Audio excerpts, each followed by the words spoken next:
નમસ્કાર, આપ જોઈ રહ્યા છો નેશન પ્લસ ન્યૂઝ. હું છું હિરલ આપની સાથે. વડોદરા જિલ્લામાં આગામી સ્થાનિક સ્વરાજની સામાન્ય ચૂંટણીઓને લઈને રાજકીય ગરમાવો ચરમસીમાએ પહોંચ્યો છે.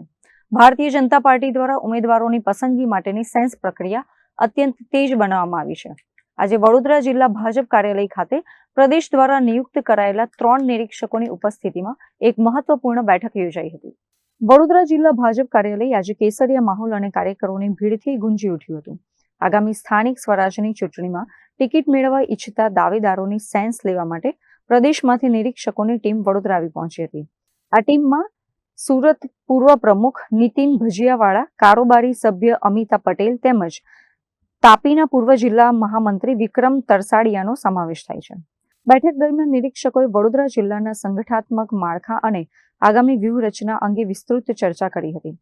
નિરીક્ષકો દ્વારા એક કાર્યકર અને દાવેદારના મત તેમજ સૂચનો લેવામાં આવ્યા હતા. પક્ષના શિસ્તબદ્ધ સૈનિક તરીકે કોણ શ્રેષ્ઠ ઉમેદવાર સાબિત થઈ શકે તે અંગે નિરીક્ષકોએ ઝીણવટભરી વિગતો એકત્ર કરી હતી. ભારતીય જનતા પાર્ટી હંમેશા ઉમેદવારોની પસંદગી માટેની એક પ્રક્રિયાના ભાગરૂપે નિરીક્ષકો તરીકે અમને અહીંયા વડોદરા જિલ્લામાં મૂકેલા છે. મારી સાથે બીજા 2 નિરીક્ષકો પણ છે. આજે અમે અહીંયા દરેક ઉમેદવારને અમે સાંભળીશું. એમાંથી અહીંયાથી 1 થી 3 પેનલ બનાવીને અમારા પ્રદેશમાં મોકલવાની છે. ત્યારબાદ પ્રદેશને જે યોગ્ય લાગે તે નિર્ણય પ્રદેશ કરશે અને એમને ટિકિટ મળશે. ઉમેદવારી કરવા માટેના કોઈ ક્રાઇટેરિયા છે? જો હોદ્દો હોવો જોઈએ કે ન હોવો જોઈએ? નહીં, એટલે આમ છેલ્લા 3 વર્ષથી સક્રિય સભ્ય હોવો જોઈએ એ એનો ક્રાઇટેરિયા છે. અને જે ઠેકાણેથી ટિકિટ માગે છે ત્યાંનો સક્રિય સભ્ય હોવો જોઈએ. વયમર્યાદા કોઈ નક્કી કરવામાં આવી છે?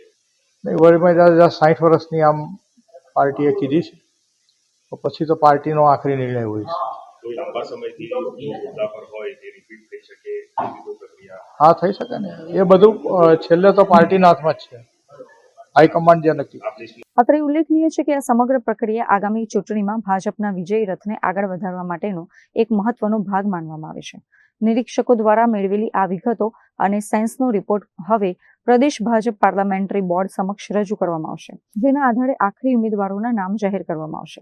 સ્થાનિક સ્વરાજની ચૂંટણીમાં ટિકિટ મેળવવા માટેના ધમસાણ વચ્ચે હવે નિરીક્ષકોનો રિપોર્ટ કોના ભાગ્ય ખુલશે તેના પર સૌની નજર ટકેલી છે.